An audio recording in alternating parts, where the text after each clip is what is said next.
بسم اللہ الرحمن الرحیم۔ السلام علیکم۔ اڑن تشتریوں کو UFO یعنی قابل شناخت اڑنے والی چیزیں کہا جاتا ہے۔ یہ گول شکل کی کسی تشتری کی مانند ہوتی ہیں۔ اس کی رفتار انتہائی تیز ہوتی ہے، اتنی تیز کہ یہ دیکھتے ہی دیکھتے غائب ہو جاتی ہے۔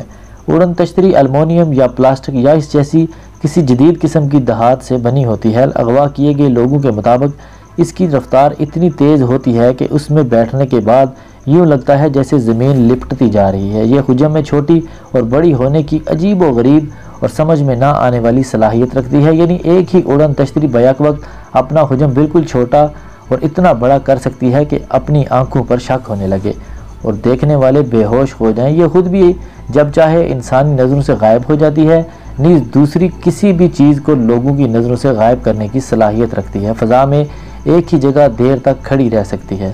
خواتین و حضرات، آج کا ہمارا موضوع سخن اڑن تشتریاں کیا ہیں اور اس میں استعمال ہونے والی ٹیکنالوجی کیا ہے، لیکن بیشتر اس کے کہ ویڈیو کا باقاعدہ آغاز کیا جائے۔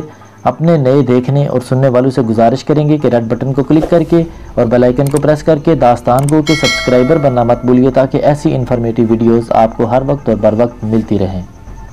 خواتین و حضرات، اڑن تشتری میں بنیادی طور پر دو قسم کی ٹیکنالوجی استعمال ہوتی ہے، ایک قوت کشش، دوسری لیزر شعاعیں۔ قوت کشش کی بنا پر یہ چیزوں اور افراد کو اپنی طرف دور سے ہی کھینچ سکتی ہے۔ لیزر شعاعوں کے ذریعے دنیا کے جدید ترین طیاروں کو بآسانی تباہ کر سکتی ہے، سمندر میں اتر کر کسی آبدوز سے بھی زیادہ رفتار کے ساتھ پانی کے اندر سفر کر لیتی ہے، دنیا کے بجلی کے نظام اور مواصلاتی نظام کو جام کرنے کی صلاحیت رکھتی ہے۔ برمودا کے باسیوں نے غیر معمولی توانائی کے حامل ان مقناطیسی شعاؤں پر قابو پا لیا ہے جو دنیا میں موجود توانائی کے حصول کے تمام ذرائع سے کئی گنا زیادہ قوت رکھتی ہے۔ اس کی بنا پر وہ اڑن تشتریوں میں بیٹھ کر ہماری دنیا سے اس طرح ٹھیٹھ ماحول کر کے لطف لیتے ہیں جیسے کوئی شہری بابو کسی دیہات میں جا نکلے اور اپنے پاس موجود موبائل اور کمپیوٹر کے کرتب دکھا کر دیہاتیوں سے مزے لے۔ اگرچہ عام طور پر یہ مشہور کیا جاتا ہے کہ یہ نامعلوم مقام سے آتی ہے، ان پر اجنبی مخلوق سوار ہوتی ہے، ان کا راز کسی کو معلوم نہیں، ان کے بارے میں طرح طرح کی افسانوی داستانیں، خوفناک قصے، ناقابل یقین واقعات، سب کچھ اس طرح گڈ مڈ کر کے بیان کیا جاتا ہے کہ انسان الجھ کر رہ جاتا ہے۔ غیر جانبدار امریکی محققین کا کہنا ہے کہ یہ برمودا تکون سے آتی ہے۔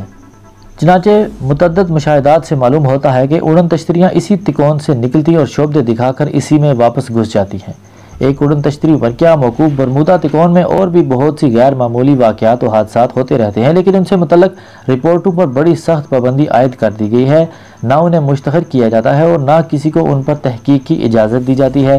ان واقعات میں فضائی اور بحری جہازوں کے غائب ہونے کے علاوہ اڑن تشتریوں کا آسمان میں دیکھا جانا، برمودا کے سمندر میں داخل ہونا اور سمندر میں پانی کے اندر ہزاروں فٹ نیچے ان کا دیکھا جانا شامل ہے۔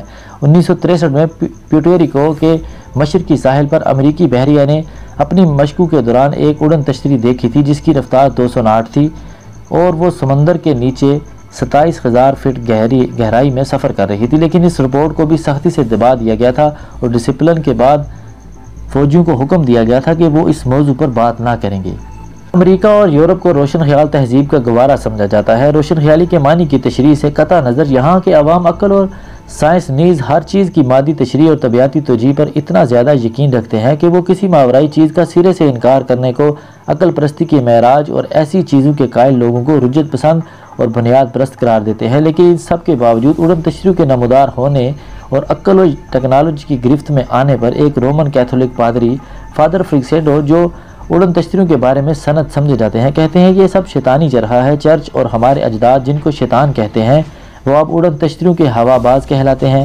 اڑن تشتریوں کے شاہدین ان کی پرواز کے وقت اکثر سلفر کی بو محسوس کرتے ہیں، یہ شیطان کو مارے جانے والے گندک کے پتھروں کی بو ہے۔ فادر فکسیڈو کے کچھ اور بھی نظریات ہیں۔ ان کا کہنا ہے جب یہ اڑن تشتریاں کیریبین سمندر پر ظاہر ہوئیں تب سے مقامی طور پر معجزات کا ظہور ہوتا رہا ہے، مثلاً گرجا گھر کے مجسمے رونے لگتے یا ان کے منہ سے خون بہنے لگتا، تصویریں روشن ہو جاتی، چرچ کے ٹاور سے روشنی کی کرنیں نکلنے لگتی، انفرادی طور پر دائمی مریض صحت مند ہو جاتے۔ یہ ہے عیسائی حضرات کے مذہبی رہنمائی کی وہ رہنمائی جس سے معاملہ سلجھنے کی بجائے اور الجھ جاتا ہے۔ خواتین و حضرات، آج سے کچھ عرصہ پہلے 19 اگست 2000 بروز اتوار کی رات ڈیرہ غازی خان ایک UFO یعنی اڑن تشتری یا فلائنگ سارس دیکھی گئی۔ 2 ہفتے بعد یہ یورینیم سے مالا مال علاقے میں